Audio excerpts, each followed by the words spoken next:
And we are live, people. Welcome to the channel Chosen Wisdom Football, where we say what we see, not just how we feel. Critical thinking skills is a must on this channel. We're not just emotional, angry football fans here. We like to think about things, and it's okay to think about things, people. So big up yourselves for joining the show today, for joining us at Chosen Wisdom Football. Hope you guys have had a good day. I hope you guys have had a good weekend. But today we have some news. There is some things to talk about, to sink our teeth into, people. Big up yourselves for joining the show. If you're just joining or if you're late, smash the like. Please, guys, it's a small channel, so every single thing counts. Watch time, likes, every single metrics counts on this channel, guys. So the more you show love,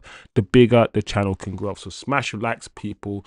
Turn on your notifications if you can. If you can subscribe, I would be grateful. We're on the road to 1,000 subscribers. That is the target before the end of the year, people. 1,000 subscribers. So we pray that we can get to that stage and start doing bigger and better things. So anyway, people, big up yourselves. On the show today, the topics we are going to cover today is, we're going to talk about Garnacho and that picture.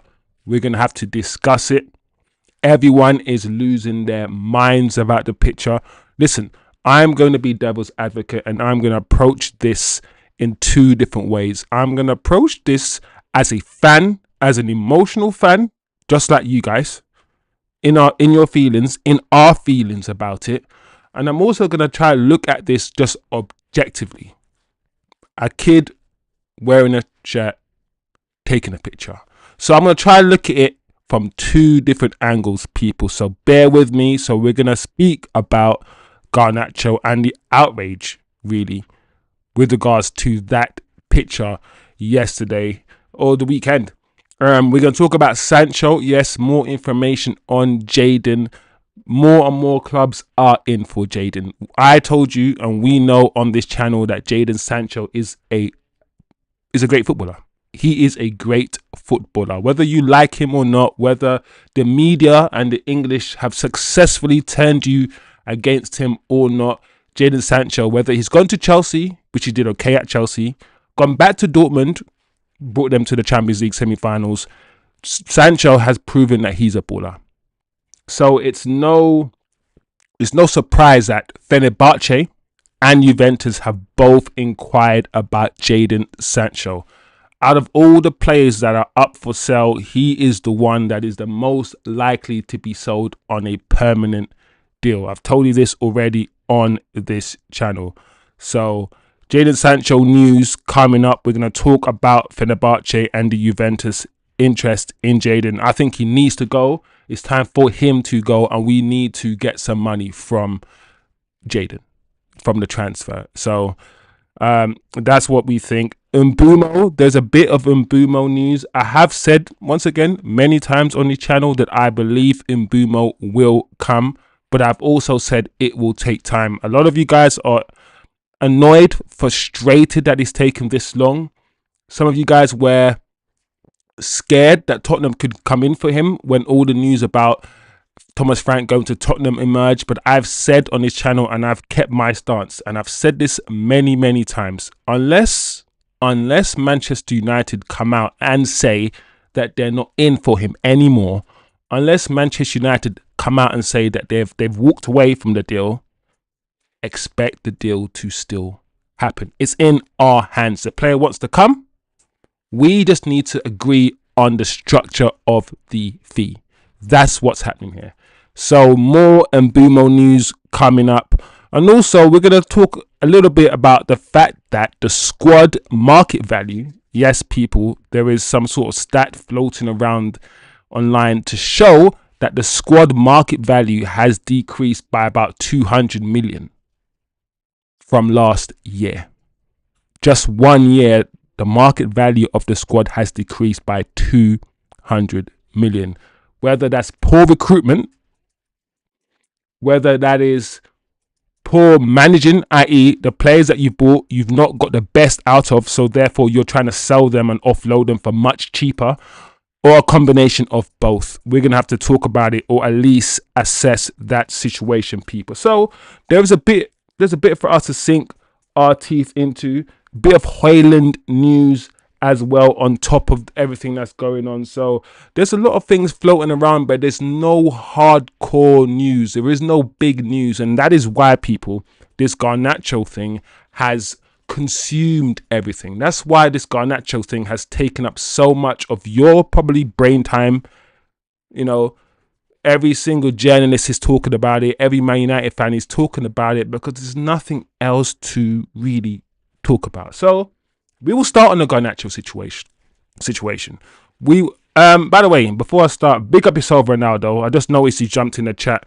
Ronaldo, big up yourself for jumping in the chat. I really appreciate it. Please say hi. What do you think about Mbeumo being up for? We're going to talk about it, Ronaldo. I'm going to talk about it later. The 63 million thing, yeah, we're definitely going to address that, bro. I read Nkunku coming for 22 million. Yeah, Nkunku, he is on the list. I've definitely been told that Nkunku is on the list. Should we not get Mbeumo? Also, we are not just after Mbeumo. Mbeumo is not the last attacking player that we're in for. We do want, if we do get rid of Sancho and Garnacho and Rashford, we will need more than just the 2 attacking players that are coming in. That is for sure. So expect after the 1st of July there to be more action. Anyway, guys, let's talk quickly about this Garnacho thing. Now, as I said in my intro leading into this, I'm going to come at this in 2 ways. Before I react to the situation, the same way I reckon most of you guys have reacted to it, very emotionally charged. How dare he, angry. I'm going to try my best to look at it as objectively as possible. First and foremost, we all know he's leaving the club. We all know he's on a transfer list. We all know he has no future here at Manchester United. That's a fact. The manager wants him gone. The club want him gone. He's not going to stay here. So straight away, that makes me, when I see that picture, I don't have any feelings. I don't have the same reaction because he's gone. He's leaving anyway. We're going to get rid of him. All that does is maybe make us get rid of him quicker. Maybe make Manchester United want to be more serious when it comes to getting rid of him. Escalate things. Speed things up a bit more. It doesn't change the trajectory of what's going to happen to Garnacho. It doesn't change where he's going to go. It doesn't change my feeling towards him. It doesn't change anything. Because I already know that's what he's about. Objectively speaking, people, this is what happened. Now think about this. He's on holiday, right? So he's not playing right now for Manchester United, and he's probably not going to play for Manchester United ever again. You know that, right? And he's on holiday. And while he's on holiday, he's decided to wear the jersey of one of his best mates, Marcus Rashford. And some people call him a Manchester United legend. According to Garnacho definitely looks at Rashford as a Manchester United legend. And to see how we treated Rashford, regardless of if he's not good enough or not, ostracize him from the club, setting him on loan, all these things, right? And listen, I'm not a fan of Rashford. I'm just looking at this thing objectively. So he decided to wear the Aston Villa jersey of Marcus Rashford. And many of you guys will say, why didn't you wear the Manchester United Marcus Rashford jersey? I don't know. He didn't play for Man United this season. He played maybe 2 games and that was it. He played for Aston Villa. Another way to look at it is this, people. Let's say you had a brother, right? You played for Chelsea and your brother played for Tottenham. And it's an off season and you're on holiday. Would you be angry, or would you expect someone to be angry at you if you wore your brother's Tottenham jersey? No, that's your brother. If Reece James wore his sister Lauren James's Man United top with Lauren James on it, no one would care. Or if Joe Bellingham, Job, for Dortmund, while he's on holiday, wore Jude Bellingham's Real Madrid t-shirt on, I don't think it would be so much a problem. So the point I'm trying to make is, objectively, it's not actually the biggest issue in the world. It's an issue when you add in the context. It's an issue when you add in the pride that you feel. It's an issue when you add in the fact that he was a young talent that could have been something, but he's not going to be here any longer. It's an issue because Rashford is no longer at the club, and Rashford also wants to be sold. So the idea of you wearing a jersey with Rashford on it at his loaned club, when you add in all the feelings and add in all the emotions, I understand why everybody is angry. And don't get it twisted, people. I'm not a Garnacho fan. I actually want Garnacho sold. I do not think currently he is good enough at Manchester United. I don't think he fits in the system. I don't think he's a 10 at all. If anything, he's probably more a wing back in our system, but he's never played there. So I'm one of the people who want Garnacho sold, who's never really rated him that highly. However, on this channel, I will not be biased. I will not just come out here and say, just because I don't like Garnacho, let me just throw daggers at him. I do believe it was ill-advised. I do believe Garnacho knows what he's doing. I believe he's doing this because he wants to move. He wants to escalate the move. He wants the move to happen quicker. So he's doing these little things so the club push through this move. I believe that's one of the reasons why he's done this. He's got no love for Manchester United and the way he believes he's been treated by the club. And for me, I'm a justice warrior. I don't like when people are mistreated. I could say Sancho's hasn't played that well for United. I can say Garnacho's not good enough, and all these things. But what I'm not going to accept is when clubs misuse players and then dash them away. Clubs, you play for a club injured, play through injury, break your ankles playing for that football club, and next year they'll sell you. Like, these footballers need to protect themselves. These football clubs do not care about these footballers.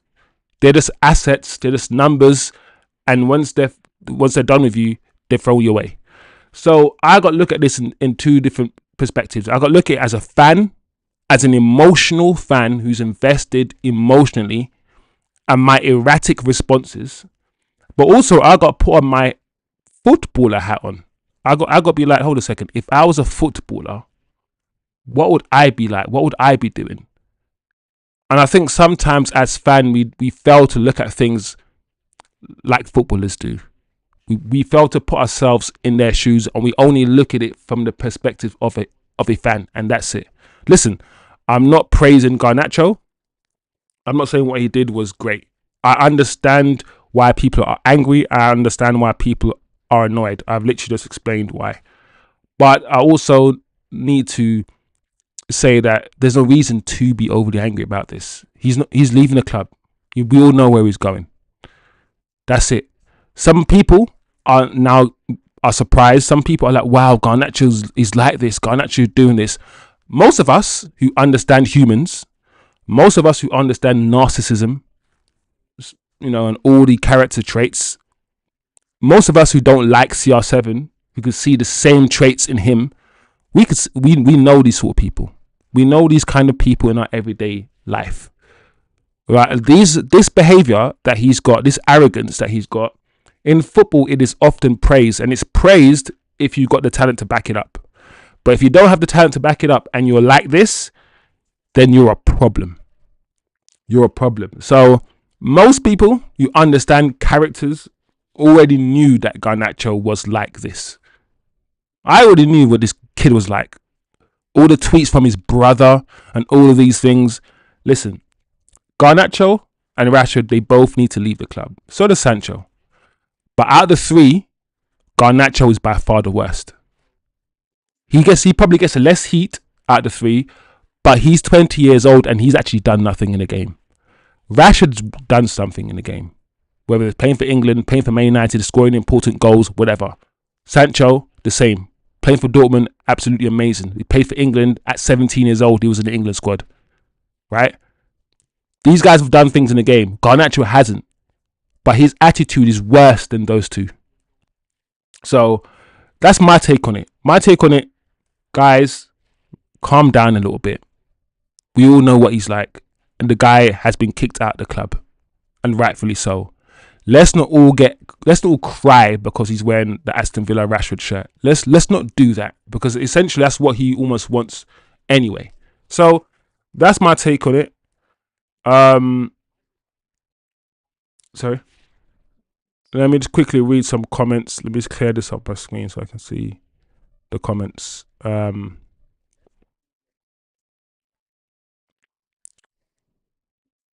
Garnacho interview, he said, "I'm happy to leave." Yeah, I mean, that's where I'm at. I'm not putting any more emotion or any more brain power into thinking about Garnacho. If he tweets tomorrow, F Man United, F Man United, I'm not gonna be, oh my god, Garnacho. I'm not gonna do that. Like, it's done. He's gone. Like, good. That's it. Like, I think people who are maybe more upset might be people who are more emotionally invested in Garnacho. And they're just hurt right now that he's doing this. I've never been invested in this player. I've never liked this player. So for me, I'm just like, yeah, this is what Garnacho's like. Yeah, I expect this. Yeah, that's it. Bro, stick with me, guys. Don't let your brains, get frazzled by these footballers, bro. Anyway, yeah, I mean, he said he's happy to leave, Garnacho. So I'm good. You know, what's Celtistic saying? Celtistic, you're right. I hated how Martial was treated, for real. Yeah, like, some players who did nothing wrong. Like, Martial didn't speak. He never came out and tweeted nothing. He never spoke ill of the club. Never once. And the fan base, because he was injured, because he was injury prone, the fan base hated him because he was injury prone. Luke Shaw's injury prone and he doesn't get hated for being injury prone. Mason Mount's injury prone. There's so many players who are more injury prone. Varane, Martinez is more injury prone now than Martial's ever been. But Martial only got so much hate because he's never available. He's never available. So, people said sell him because he's never available. I hate him because he's never available. I'm like, whoa, that's not a reason to hate him. All you got to do is just pray that he's fit, and just when he's fit and healthy, just protect him. Like, he's like a gem. You don't hate someone like that. If someone's special and they're hardly fit, you treasure anytime they play. You treasure when they are fit. You don't do the opposite and say, I hate you. It's strange. It's absolutely strange what happened to Martial. But anyway, that's a side note. Back to the topic, people. So that's the situation with Garnacho. I think Garnacho will leave this summer. I think he's pushing for a move. Manchester United have apparently lowered their demand for him because they want him out. I don't want him going to a Premier League club, and I've said this many times, even though I don't rate Garnacho very highly, I think for a 20-year-old still playing in the Premier League game after game and doing some of the things he's done, attacking his fullback and all these things, he can actually improve. By the time he's 23, 24, you might see a slightly different player if he stays in the Premier League. And because of that, I don't think Garnacho is absolutely garbage of a footballer. He's not. He isn't. We have to be frank. And I feel like in a different system, if he's playing on the wings as a wide forward rather than in that 10 position that we have him playing in our system, somebody will get something out of him. I think so. So I think, and I want him to be sold to Europe rather than to the Premier League. But he's wearing Aston Villa top that says Rashford on it. So is that him saying, Aston Villa, come and get me? Who knows? But that's the Garnacho situation, people. Please, as usual, comment below if you agree or disagree. I've separated the two train of thoughts, you know, the logical reaction, in my opinion, and the more emotional one. So I understand both perspectives on this Garnacho situation. What do you think about Marcus's response? Marcus knows he's already out. My issue with the whole Marcus Rashford thing is that Marcus Rashford and Sancho were both earmarked to leave the club before the manager even got here. Like, Rashford, yeah, probably. I think we tried Rashford twice in the 10, and then that was it. We never saw him again. And to be fair, he wasn't running that quickly. He wasn't tracking back. He wasn't doing some of the things. He's basically doing some of the things that we didn't like in his first few games. But we've seen Garnacho play the whole season like that. We've seen so many players like Højlund not play well, and I feel like Sancho hasn't played for this club for like 3 years. So Sancho has never been given a chance under Ten Hag. He played no football under Ten Hag. And he hasn't been given a chance under this manager. Sancho has been earmarked out of this club for the last three years. And he hasn't kicked a ball for Manchester United for about 3 years. And I always think to myself, why wouldn't you, if you've got an asset, even if you want to move him on, right? Why wouldn't you just give him a bit of game time? Like, I know for a fact here that we would have been better off with Rashford and Sancho last season. We would have. If you don't agree with that, then you are delusional as a human being. You think having less is better than having more. Imagine having Rashford and Sancho on the bench against Tottenham. Just imagine. I'm bringing on Rashford. Rashford, yeah, would have done better for us up front than Højlund did last year. He would have. Let's not do this, people. He would have. So some of these players have been earmarked to leave the club and been pushed out of the club regardless of their form, regardless of their performance. Some of them have never been given a chance in this new system, in this new Amrim system. So as much as I want these players to go, I also understand why some of these players would be annoyed, would be frustrated that shit of players in them are being kept and they are being forced out because of their wages, because Manchester United want to balance the books. You know, so that's where I'm at with regards to Garnacho's situation. I get Rashford's response. It is what it is. Let's go and talk about Sancho, people. Let's quickly talk about Sancho.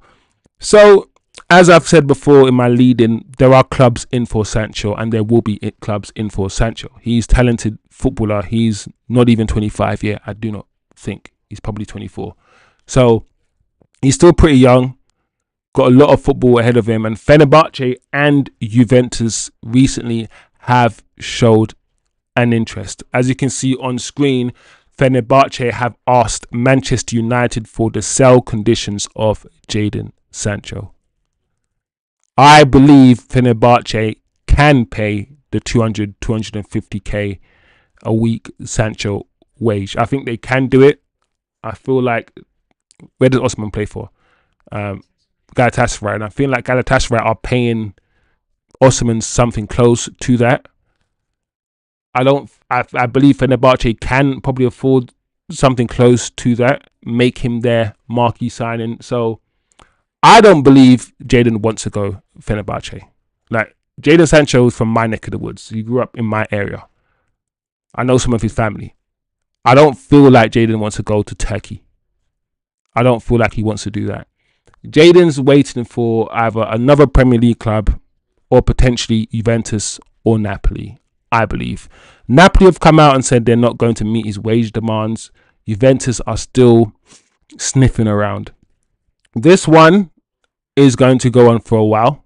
Like I said, every time we mention Jadon, I keep saying, let's be patient. Let's be patient. It will happen. It will happen before Rashford happens. Right? TK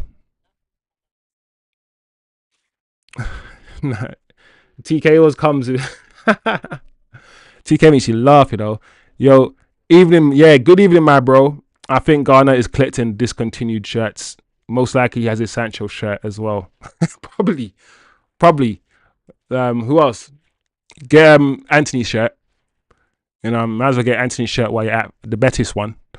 But yeah, like I feel like Jadon will go. I've said it many times. Out of all the players that we are selling, he has the most sale value. He will always garner the most interest because he's the most talented one. He's definitely the one of those players that is so talented. If it wasn't for the club, if it wasn't for the fact that he's getting paid 250k a week, he'll probably stay. If he didn't fall out with Ten Hag and didn't fall out with the club, Jadon's so talented that, and he wasn't on 250. Let's say Jadon was on 150, just 150. He could potentially stay playing one of the 10 roles, so that's the situation. I've got no issues with Jadon. Not all the players that we want to be sold will get sold. I feel like we need to get that into our heads and come to an understanding. And, because not all the players we want to be sold will get sold. And every summer, there's a list of 6 or 7 players. We want a whole clear out. And we don't ever really get the clear out. We might sell 1 or 2 players, but look at Lindelof. Lindelof ran his contract down. Like, Casemiro will probably run his contract down. A lot of our players will run their contract down. A lot of our players are on good contracts. And this is where I'm going to take my fan hat off, not be a fan, and be a human being and be a logical person and say, if you're getting paid 200 grand, yeah, why the hell would you want to half that and only get paid 100 grand? Like, who in their minds go to work, yeah, and gets paid 35 grand a year salary, and then their boss says, you know what, starting next week, yeah, I'm going to half your salary to about 17k. No. What? No. So, like, you got to understand, yeah, and be in the position of these footballers. They're not going to get this pay anytime ever again. Being a footballer is 12-year career. Like, I don't hold it against these players, yeah, who don't want to take pay cuts. Why would you want to take a pay cut? There's nobody on this planet, yeah, that wants to take a pay cut. The only people who thinks taking a pay cut is logical are fans. Us fans. We actually think it makes sense. Just take a pay cut and play football. No. You take a pay cut and you go to work. I want us as fans to be able to think like fans and be emotional little bitches like we are as fans and cry all the time, but also have the empathy and also understand what it's like to go to work and also understand this is a job to all of these players. 99.9% of footballers never play for their boyhood club. You don't play for, like, all these players playing in the flipping lower leagues and in the championships, and you think everyone's playing for their boyhood club. Just because you as a fan support the club you support because you're a fan, it doesn't mean these players have any allegiance to these clubs, bro. They're there because they're getting paid and they want to win stuff. So sometimes we need to unplug ourselves from this sort of delusional fan mindset and look at things objectively and just look at things from the player's perspective sometimes, because it might make more sense. It might just make more sense. Anyway, on your screen, as you can see, is the Juventus situation. Juventus are interested in the move for Jadon and are willing to offer players. I'm not going to lie, whether it's Colomwani or whatever, whoever it is, I'm not interested in really taking many players from Juventus. Anyway, it says the player will be interested in a move to Turin and Man United seem more open to a flexible idea of a transfer. However, a transfer could involve 2 players. Vlahovic, flipping neck, man. I just got there in the end, didn't it? Vlahovic and Douglas Luiz. Now, I don't mind Douglas Luiz alone. I don't want Douglas Luiz as a permanent deal. So, if Juventus want Jadon or want a swap deal, get out of here. Get out of here. But if you want to pay us 25 million euros, even 30 million euros, go above what's requested. Give us 35 million euros for him, because us demanding 25 million euros for Jadon is crazy. He's definitely a 50 million pound or 40 euros, sort of 50 euros player. Anyway, it is what it is. That's a Jadon saga. It will get wrapped up in the next couple of weeks. I reckon he might be the first official big outgoing. Him, Antony, and are probably more likely than Rashford.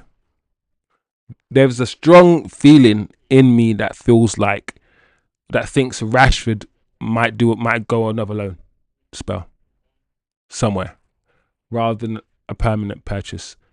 And if he goes, it will be much later in the window than these 2. So yeah, that is Sancho situation.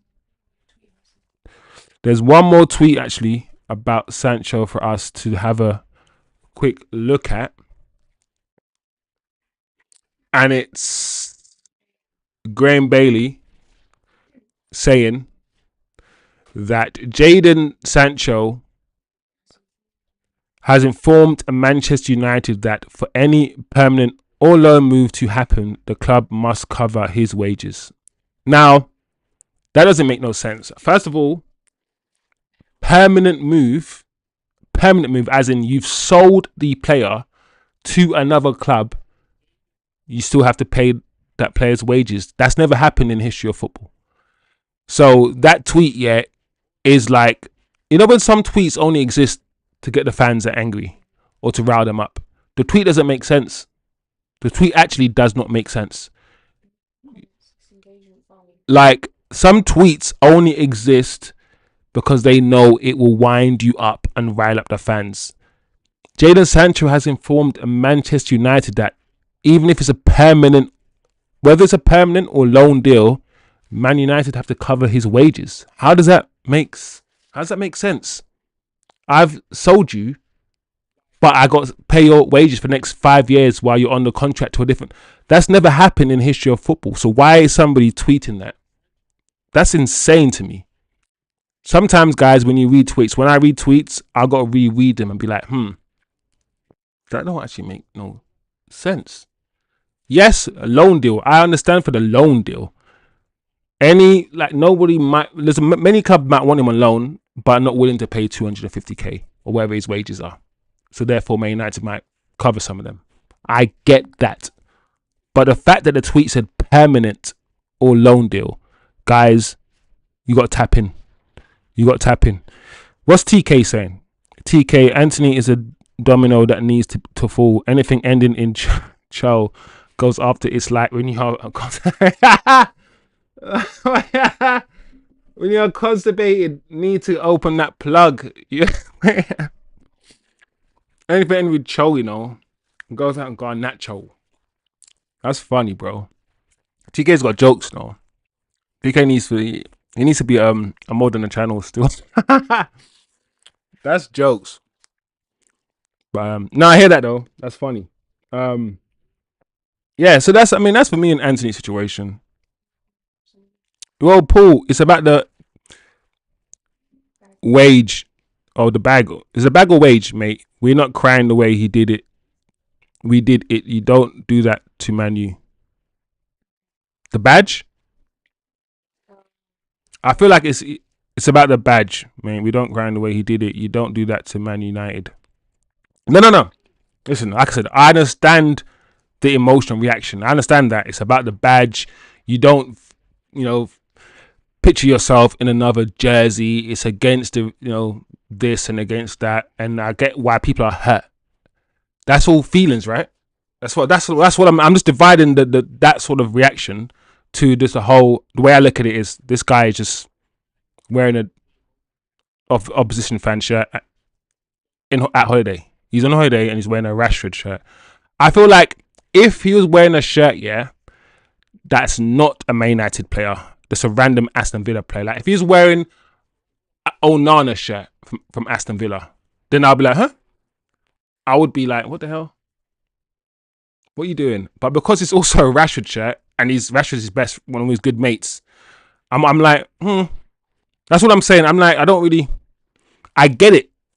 I'm just basically saying I understand everyone's perspectives and I understand why Man United fans are hurt by it. It's a betrayal, isn't it? It's a betrayal of everything. That's how you guys feel. And that's also emotional. Yeah. Betrayal is an emotion. It's wherever you look at it, it's just emotional. But it's okay. I'm not saying there's nothing wrong with it. I want to be clear. I'm not criticizing it. I'm just separating the two responses and saying there can be another response which is less emotional. That's all. I'm not trying to criticize anybody. I'm saying everyone's response to Garnacho's picture is valid. What's Turkish saying? They can get of the D's, Bruno, the O's, Bruno and Dallo. NFL football has clauses in contracts that allow teams to void or cancel for behaviour or conduct detrimental to the team. Prem needs to have this. The agents need to be on short. Do you know what, TK? I think they do have that. They do have that. Yeah, every contract has to have that, but it's like what Garnacho did isn't that, bro. He just took he took a picture with Aston Villa shirt. Like, it's not like, when you take the emotion away, it's not that's what I'm trying to say. It's not the deepest thing in the world. I feel like what Mason Greenwood did, that stuff, yeah, and you could act someone's contract because of that. That's what I'm saying. It is in your contract that if you're, Mudryk, the doping stuff, all that stuff, yeah, that is enough for you to cancel someone's contracts. Greenish crashing his car, that kind of stuff, and maybe killing somebody, yes, that is enough for you to maybe cancel someone's contract. Someone, are wedding a woman, all these things, yeah, but not taking a picture with, like, put it this way, you swap shirts at the end of the match, right? And many players wear the opposition shirt at the end of the match and just do the interviews with the opposition wearing the opposition shirt. Nobody cares. So once again, I'm just saying, I'm looking at it objectively, because we do wear opposition shirts, like I've just said. But with the context of everything we know about Garnacho, how he's behaved already, the fact that he wants out, when we add in all the context and we don't look at it just objectively, we can then be like, yeah, this is crazy. It's crazy that he's done this. So I get it, I get it. Anyway, let's move on if we can. Mbeumo. All right, man, like Mbeumo. Once again, this transfer is another transfer where I keep telling people, let's relax about it, because unless Manchester United come out and say then they're no longer interested or they can't afford him, he's coming to Man United. We are the stumbling blocks in this deal. We are the reason why this deal has not happened. Nothing else, no one else, us. Once we can sort out, because Brentford don't want 5 million every year for 10 years, right? They don't want 20 million every year for, 4 years or 3 years. They want as much of the 60 million pounds that they want up front as possible, so they can use that money and get his replacement. That's it. Man United that can't afford or don't want to give them that. One, that we haven't sold many players, and two, we want enough money to be left behind to buy more players, right? So we are trying our best to restructure or structure this deal in a way that favors us. That's another reason why we're also waiting. We're waiting for maybe Brentford to be like, okay, we will accept 10 million a year or whatever, and then add-ons. But Brentford are not doing that. They're not doing that. So if we want this player, we're going to have to pay up like Cunha.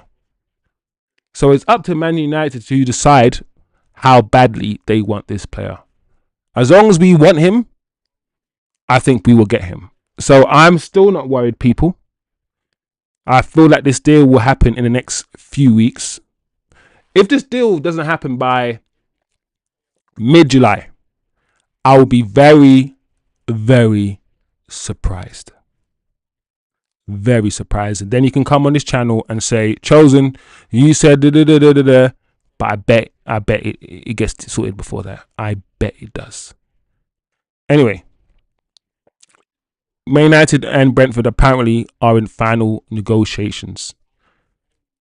The upcoming talks are expected to be decisive, and United are expected to propose a package worth just under 65 million. So if we're going that high, 65 million, it will be a probably 61 million payment that is going to be not reliant on any add-ons. I.e., it might just be 40 million up front with 15 and 5 in 3 years, in 2.5 years, and then maybe another 4 million, depending on Man United.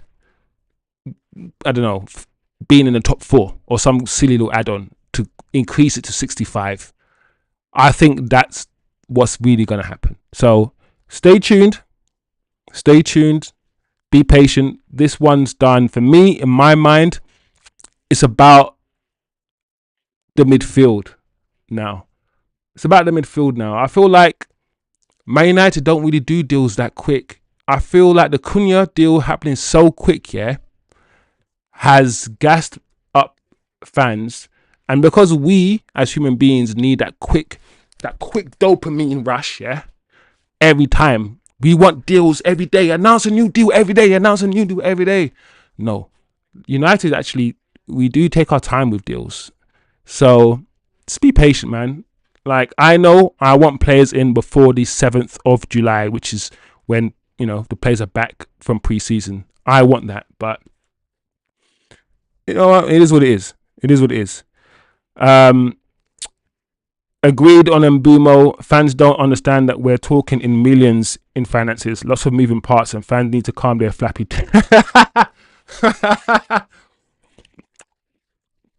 It's hot though. Sometimes into the air. Look at this air. You know what I'm saying, but I hear you. I hear you, man. It's when you see Man City make 3 or 4 signings already, and quality signings. Is when you see Liverpool signing Wirtz and for far. I think Frimpong as well. They've got, listen, Liverpool and Man City are just taking a piss in it, and I get that is why. That is why people are like, come on, Man United, come on, Man United. Listen, we're shopping in a different place, bro. We're shopping at Lidl. We're shopping at Lidl, and they're shopping at Sainsbury's and Marks and Spencer's, bro. Like, let's not do that. Let's not do that. So it is what it is, people.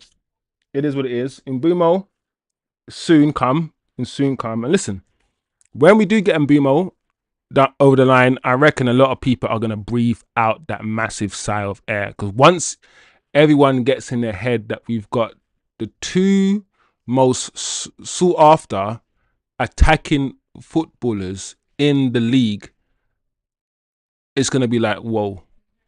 Because Manchester United, and I feel like we've forgotten this, before we went to Europe all the time to get our Antonys and get our Pogbas, before we went to Europe to get footballers, in fact, Pogba was actually at United before, we took footballers from the Premier League. We constructed a team often by buying the best footballers or the best up-and-coming talent in the Premier League, whether it's Rooney, whether it's Michael Carrick, whether it's Rio Ferdinand from Leeds, whether it was Louis Saha from Fulham, Andy Cole from Newcastle, Dwight York from Villa. Help me out, people. You get my drift. You get my drift. Who else did we get from Europe? I'm sorry, from the Premier League. My point is that we often would get the best up-and-coming talent, the best next thing in the Premier League, people who are Premier League proven, and surround them with a little splash of a little Nani, or a little CR7, a little Anderson, you know, Berbatov from Tottenham. So going back to, do you know what? Let's look at the Premier League. Let's look at who is going to be one of the best stars in the league in the next 2 years, and get those for the players. So I'm all in for that. I'm all in for that. So yeah, man. I'm not worried about Mbeumo, and like I said, we'll get him. So Man United are still keen to sign at least 2 attacking players, including Brian Mbeumo. Now, I think somebody in the chat mentioned, did you mention Nkuku? I don't think we're gonna get someone like that. I feel like anyone like Nkuku will be a replacement for Mbeumo if we don't get him. I feel like after Mbeumo, it has to be the striker, right? However, Personally, I'm not gonna lie, guys. I'm looking at our midfield, and I'm like, our midfield got bullied against Tottenham in the Europa League final. I look at Bruno, who is not disciplined enough to play in a double pivot position, in my opinion. And Casemiro doesn't have the legs. Ugarte doesn't have the technical ability. And that's it. I mean, I'm not going to really include Toby Collier in that. And I'm not really going to improve. I'm not going to put Toby Collier in that. I'm not going to also put Kobe. Because I think Kobe's more of an attacking player now, number 10. So I feel like the manager sees him and Xerxes as number 10s, Cunha and Mbeumo as number 10s. I don't see Kobe as a double pivot player anymore. So I feel like midfield, we need to start looking at midfield reinforcements. We need to, because our midfield has been neglected. And the thing is, it hasn't been neglected. We've just signed poorly. When you think about how we've addressed our midfield over the last 2 or 3 seasons, Mason Mount, an outcast that Chelsea didn't want for 55 million. Casemiro, an outcast that Real Madrid didn't want for 65 million. Ugarte, an outcast that PSG didn't want for another 55 million. We've spent, my lord, we spent 170 or 180 million pounds on midfield players that their team did not even want to keep, did not want at all. We now need to buy a midfielder who is on the up.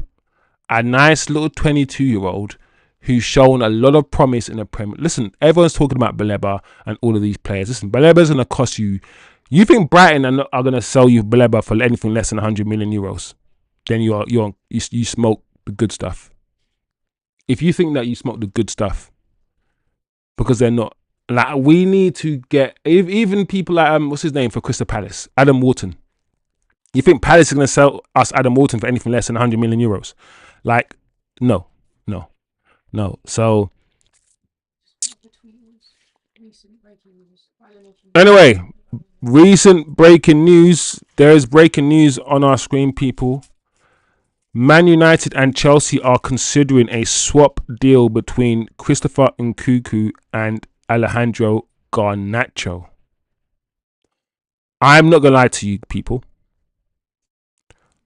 After watching Nkunku for Chelsea for about 2 years now and seeing how he plays in the Premier League, I don't want him. Because it's time I know that he's not playing in the number 10 position. He's playing out wide or he's playing up front and all of these things. But we need to stop getting twanged by Chelsea. I hate Chelsea. I hate the way they twanged us for Mason Mount. I hate the way they took Sancho, used Sancho to win, to get top 5, top 4, whatever, to win the Conference League, and then didn't even want to buy him. I hate the way they do business, Chelsea. And I just want them to keep getting twanged themselves. I don't want Chelsea to twang us, bro. So I don't want Nkunku. Like, I'd rather the, what's his name? I'd rather the West Ham player. I'd rather Kudus. I'd prefer Kudus over Nkunku. So I'm not really personally interested in this swap deal. I prefer the money. But let me know what you guys think, because I'm just one person with my own thoughts, and I'm pretty sure some of you guys. This swap proposal sounds like a group of people where everyone dates everyone else after breakups. No boundaries and thing. I hear that. It sounds like nonsense, innit? Like, who's reporting on it? Matt Law. Yeah, I mean, the Matt Law, the only reason why I'm talking about this tweet, TK, is Matt Law is from the Telegraph. And the Telegraph is reputable. The Telegraph is not a joke. So Anyway, it just talks, right? They're just considering it. I wouldn't.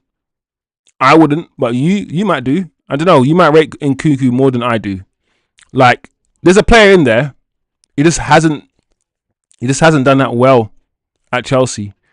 So look, more people are talking about it. Man United have made inquiries about Christopher Nkunku. Chelsea camp are willing to possibly try to find Christopher. And yeah, so more. Listen, Chelsea. I just don't want to take any more Chelsea players, man. I don't want to take any more Chelsea rejects. I want to buy a player that's not being rejected. I want to buy another Lenny Euro. I want to buy another player, yeah, who loads of people want, yeah, but we've got him. Lenny Euro, yeah. I don't think you understand how good this defender is, bro. Like, I want to buy Cunha, where Cunha is different. Cunha just only wanted to come to Man United, but most teams would have taken Cunha. Like, I don't want to take a player, yeah, unless he fits our system perfectly and he's amazing and he's simply just having a bad time. He's simply just having a bad time. But once you've seen a player in the Premier League and not really kick on in the Premier League for their club and you want to buy them, and it's a Chelsea as well. So you're like, I don't know about that, guys. I don't know. What's TK saying? But I agree with your comments on not getting players from other leagues. Name the last player from Serie A that excelled in the Prem. Yeah. Is that a trick question though, TK? Because if you ask me, I'll sit there and I'll think about it. I mean, Paul Pogba, but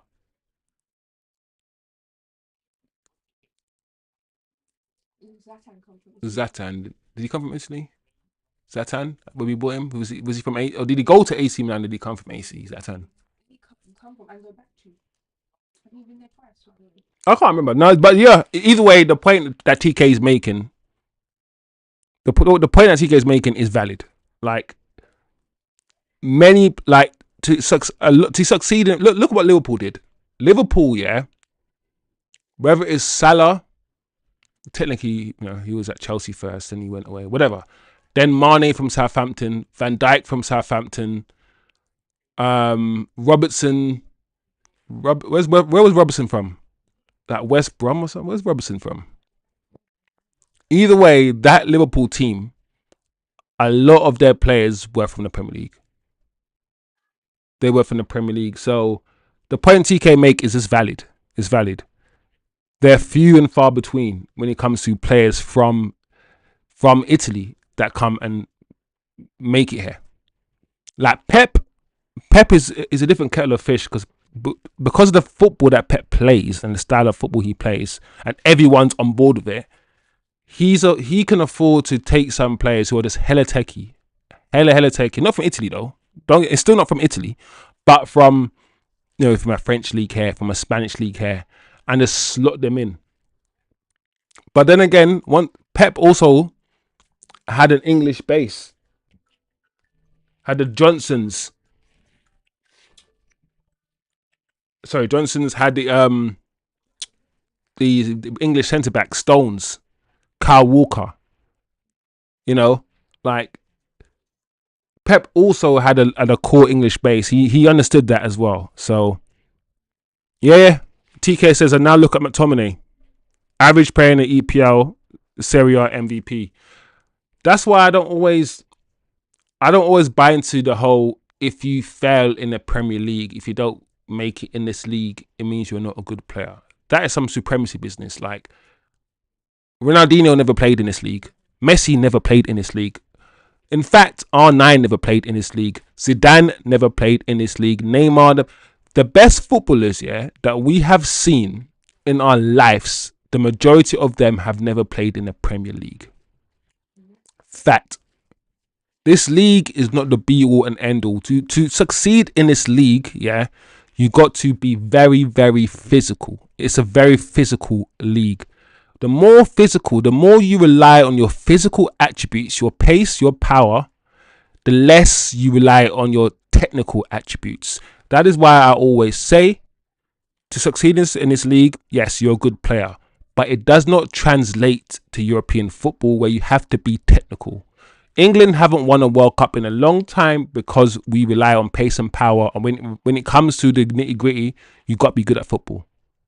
we've caught up a lot. We've caught up, and the reason why we've caught up is because we've abandoned our English principles. We've abandoned the 4-4-2 and the kick and run football and just cross it in and let's share a header in. That sort of basic English football. We've abandoned that, and Arsene Wenger, Pep Guardiola, and many coaches have come here and they've implemented a continental style of football. Keep the ball, tiki-taka, that stuff, step overs and skills.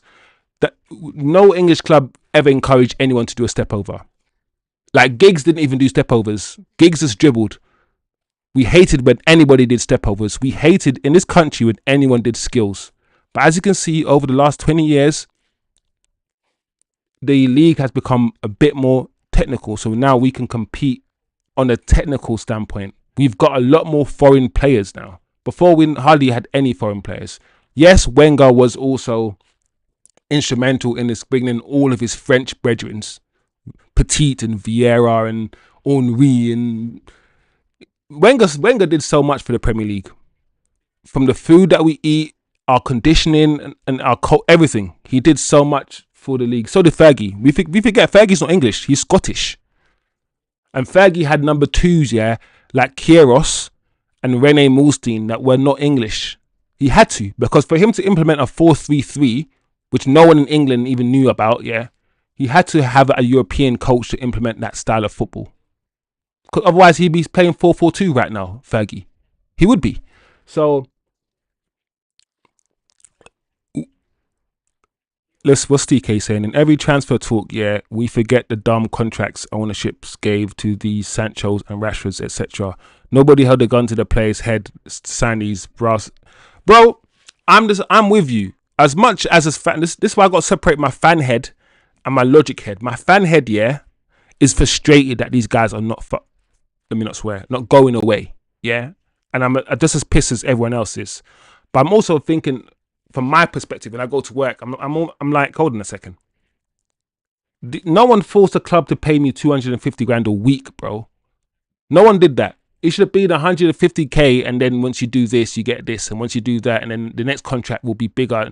No one forced, and plus, Man United bought these players, yeah, when we were finishing second in the league. We finished second, I think, with Oli, right? And after finishing second with Oli, you have the money, you have the resources to buy your Sanchos and buy all these players. We're acting like we bought Sancho yesterday, paid him 250 grand after finishing 15th. No. We bought him when we finished second, when we were competing for titles. So we had the ability to pay players then. Like, context is always removed when it comes to these conversations, and it's crazy. But anyway, before I roll out, people, big up the chat as always. TK always comes in and makes it worthwhile, my friend. Anyway, this is quite interesting. I thought I'd bring this to you guys' attention. This is the biggest decreases in squad market value since the 1st of September 2024. Now, I must start by saying that market value in players, the wages that players get, the fees paid for players, all of these things, yeah, 10 years ago, nobody cared about. I don't recall ever remembering how much CR7 was getting paid or Berbatov was getting paid at Man United. Like, we know how much they cost, but even then, we never really held them to their transfer value. We never said, oh, did Berbatov give you 30 million pounds of... We never did these things, and we never spoke like that. And I feel like as time has gone, we become more capitalistic, we become more numbers driven, we become more output driven. It's all about goals and assists.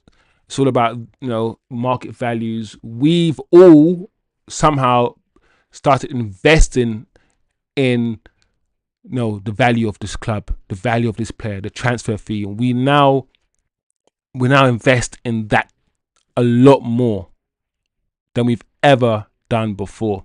And I feel like it's very interesting. However, that being said, that's a side note. I feel like what we can see on screen is quite interesting. What does this mean, people? What does it tell you? What does it show you?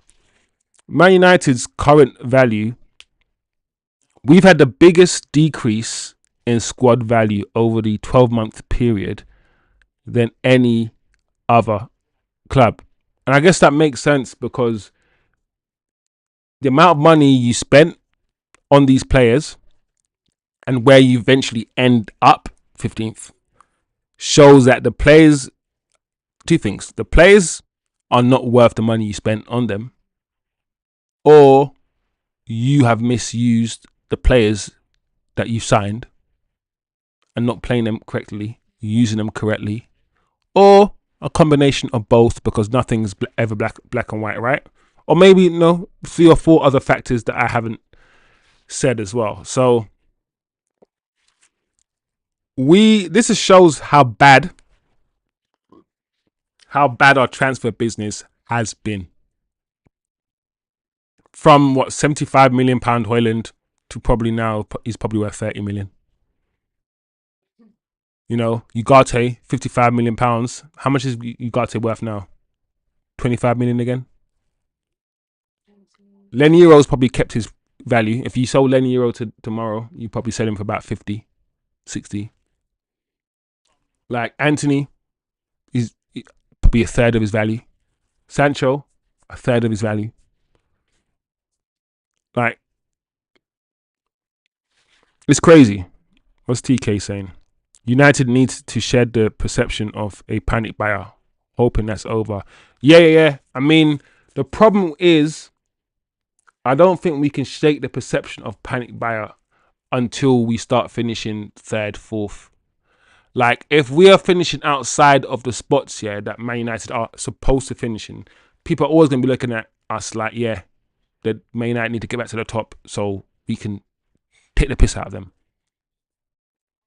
Like, we need to also be able to walk away from deals and say, no, we're not spending that kind of money. And our number 2 option needs to be like just slightly worse than our number 1 option. We can't go. The reason why I feel like some clubs take the piss out of Man United is because we know our number 2 option is not good or not that good. So we go all in our number 1 option and we just get our pants pulled down. We need to get in a position where if our number 1 option is saying, give us £100 million, we'll just go, listen, forget that. We'll go to our number 2 option and pay 30 million. We need to get into that position as well. And I don't think we're there yet. So, yeah, man, we just get abused, man. Man United, when people see Man United coming, they just open their pockets. They get excited. They just rub their hands because they know what they're about to do to us. So that graphic shows that we are swinging for home runs and not buying players for our actual needs. If Liverpool can figure it out, so can we. Exactly. See, that's why TK's on his channel, bro. Speak sense. Speaking sense. That's what it is. Like, we now need to just understand what we're doing. Let's not allow clubs to take advantage of us. Buy players that we know will suit the system, suit our football, that we know will be productive, proven players in the Premier League. Therefore, and hopefully, this situation will happen less. It will always happen. You always lose money, lose value, but hopefully it will happen less and less. We'll see, people. I thought I'd just bring this graphic to you guys' attention to see, if it triggers you lot, to see what you can take from it.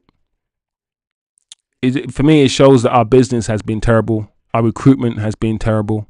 Like, who convinced us to get Ugarte? And I remember when we were getting him last season, so many people were excited, and I was like, why do PSG want to offload him so badly? And PSG are offloading him to get João Neves? João Neves. And I'm thinking, PSG just literally offloaded Ugarte and won the treble. They literally offloaded Ugarte and won the treble. They literally offloaded Mbappe and then went on to win the treble. And we're crying and begging Bruno to stay. PSG sold Mbappe, apparently the best footballer in the world, and the season they sold him, they went on to win the treble and win the Champions League, the trophy that they were dying to win. While we cried and we begged Bruno to stay. That's how I'm gonna leave the chat. No, not even against Bruno. It's just the fact that, come on, man, that £100 million, we could have bought 3 midfielders. Anyway. Oh.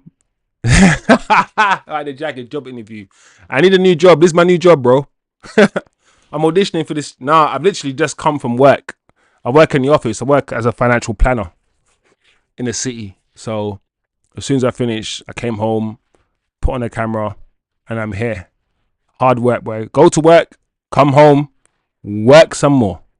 You know, I'm on the grind right now, bro. I'm trying my best to keep up with all of the information that's out there, amalgamate all into a way that makes sense to me and obviously to you guys, and try, get some followers, try get this thing moving.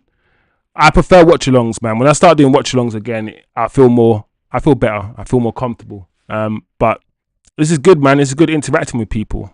And talking about things that could happen.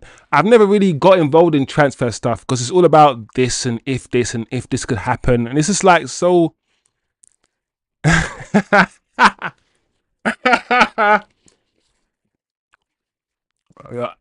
I wish if I worked as a player agent, bare players would get fists up, bro. I ain't gonna lie.